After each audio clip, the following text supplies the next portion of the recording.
Hello everybody, welcome back to the Yotso Tech Tracks YouTube channel. Let me take this opportunity to tell you guys about my favorite Ram truck. Believe it or not, it is actually the 4th generation, and it's just a coincidence I have a 4th generation right now. I actually like all the generations of Ram trucks, whether it's called the Dodge Ram or just the Ram nowadays. However, my all-time favorite one is going to be the 2015 to 2017 Ram Power Wagons. There is something about those trucks I really like. I guess mainly because I came from the Jeep Wrangler JK previously, and that truck reminds me of a little bit about the Jeeps, but a truck version. The Ram Power Wagon, if you may or may not know, is basically a 3/4 ton truck and designed mainly for off-road. So that truck actually does have a lot of shortcomings as far as the 3/4 ton class. It does have reduced towing, reduced payload, but that is because it has off-road focused suspension. Anytime you go with an off-road suspension from the factory, it is going to reduce your capacities, because for basically towing and hauling, you need something that's very stiff and heavy duty to handle the load and the weight. However, for off-road situations, you want something that articulates and rides really smoothly. Now, the 2015 to 17 Ram Power Wagons, one of the main reasons I really like them, because they really remind me of the Jeep JK Wrangler Rubicons in the basic specifications. These trucks have front and rear solid axles, coil springs, front and rear. It does have a front disconnectable sway bar. It has proper locking differentials front and rear, and this truck actually has a winch from the factory. So this is really suited for off-road situations. Now, these are full-size pickup trucks. It is not a Jeep Wrangler JK, especially since mine was a 2-door, which was small, nimble, lightweight. It can fit on small roads. It can turn around much like a forklift in a very small area. And comparing it to a Ram 2500 Power Wagon, it's not quite apples to apples comparison, but looking at the Rams, they do appeal to me, those Power Wagons. Now, from previous videos, you guys may or may not know, I'm not really into the diesels in these modern trucks.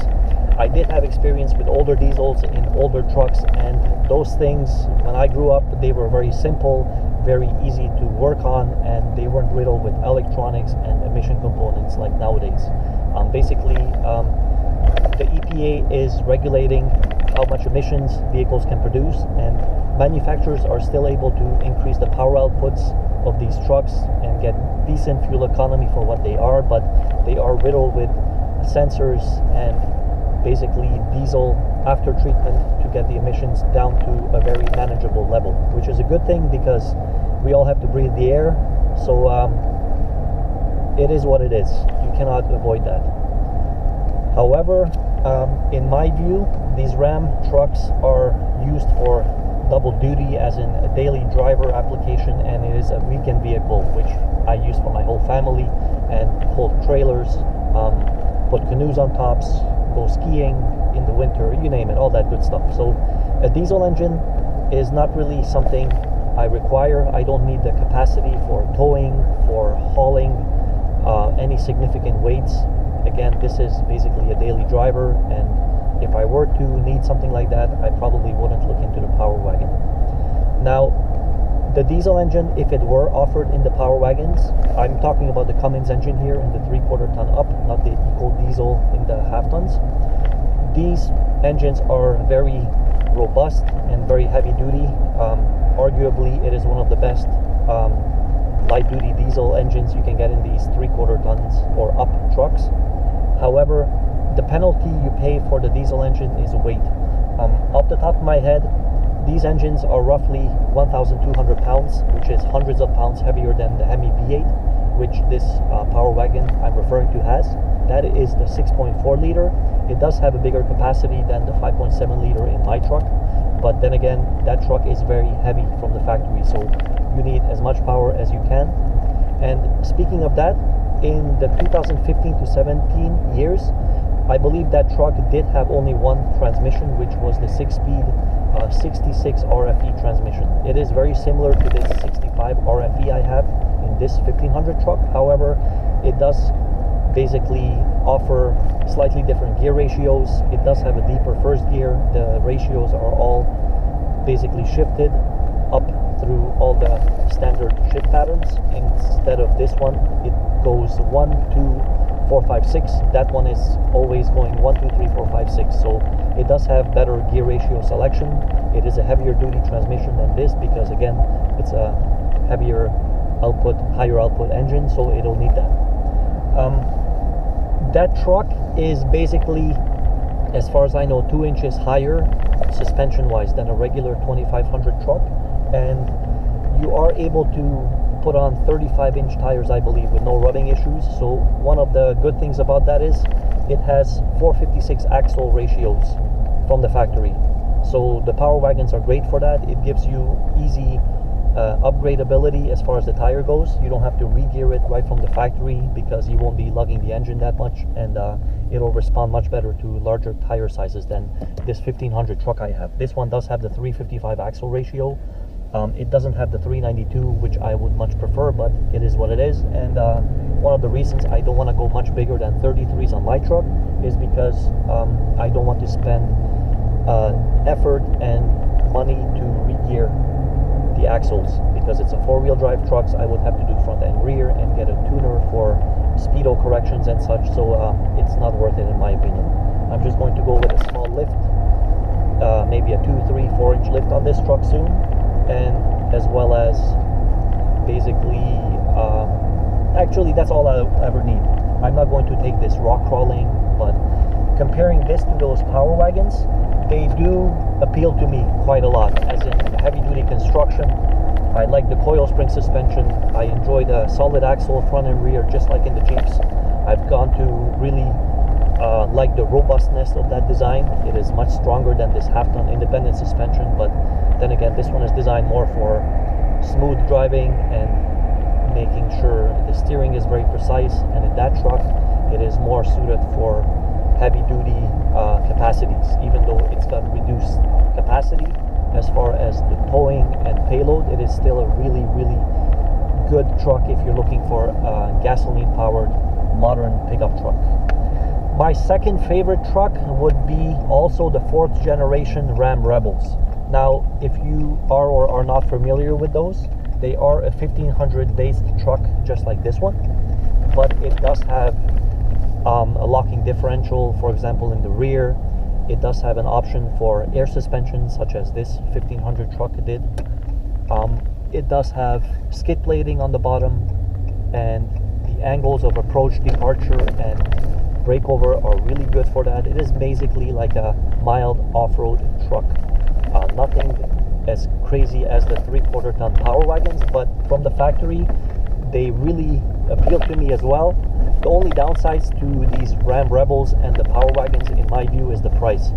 Some of them do end up costing quite a lot, which unfortunately modern day trucks with all the bells and whistles, such as those 2 trucks I mentioned, they do ask for quite a lot of money. To some people it's worth it, to me not really, because I wouldn't utilize it, all the capacities, all the capabilities right from the factory. So one of the reasons I've gone with something like this Tradesman 1500 is because it has the basics of what I'm looking for. It's heavy duty enough for my needs. It does have a decent capacity for towing and hauling, and aftermarket is a great way to enhance your truck for however you like to use it. Some people like to lower their trucks for better on-road angling. There's tons of lift kits available for these trucks, ranging from a leveling kit all the way up to a 6-inch lift kit. Is quite cheap to put on these trucks, and you can turn it into however crazy you want to go with these options.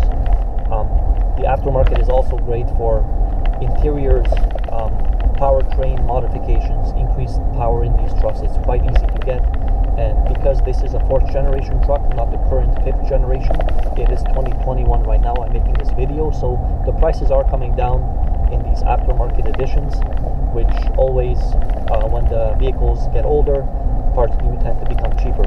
And I'm looking forward to future upgrades for this truck too, and that'll depend on budget and time, just like most people listening to this video.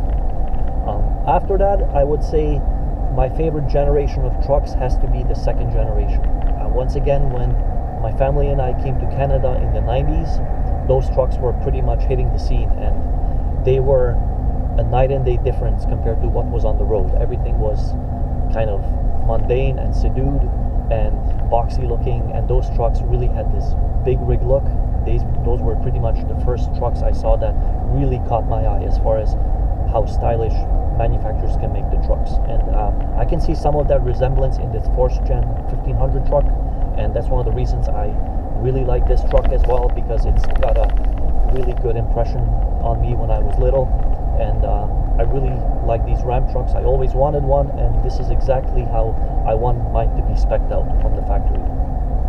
Now again, I have no brand loyalty against Ram. It's not just the Chrysler products I like.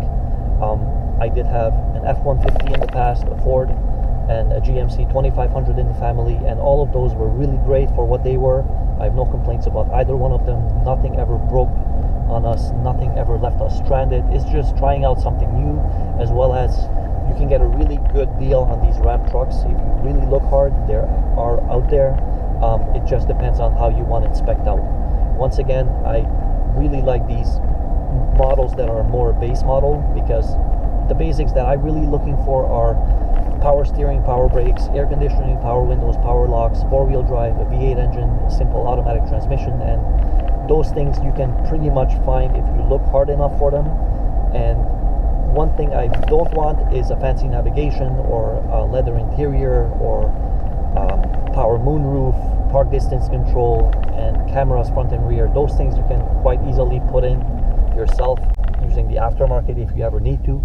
However, for my needs and a lot of other people's opinions, they coincide with mine, where nowadays vehicles are getting super expensive and it is hard to find these kind of option trucks, but they are out there, so keep looking, and they are on the dealers' lots. You just have to shop around and go from dealership to dealership. A lot of them are not advertised because, again, they cannot advertise them all, but this can do pretty much anything I ask of it, everything I need of it. And if I had unlimited money, of course, I would probably get a Ram Power Wagon, because that's always been one of my dreams to get one of those trucks. But do I need one? No. But again, that's my favorite truck, and I would get one in a heartbeat if I won the lottery. Well, who wouldn't, right? So thanks for listening. Thanks you for watching. If you like what you see, let me know in the comments below. Share your opinions. I'd love to know what you guys drive to and what's your favorite Ram trucks out there. Subscribe if you like, give it a thumbs up, and I'll see you guys next time on the Yotso Tech Tracks YouTube channel. Bye for now.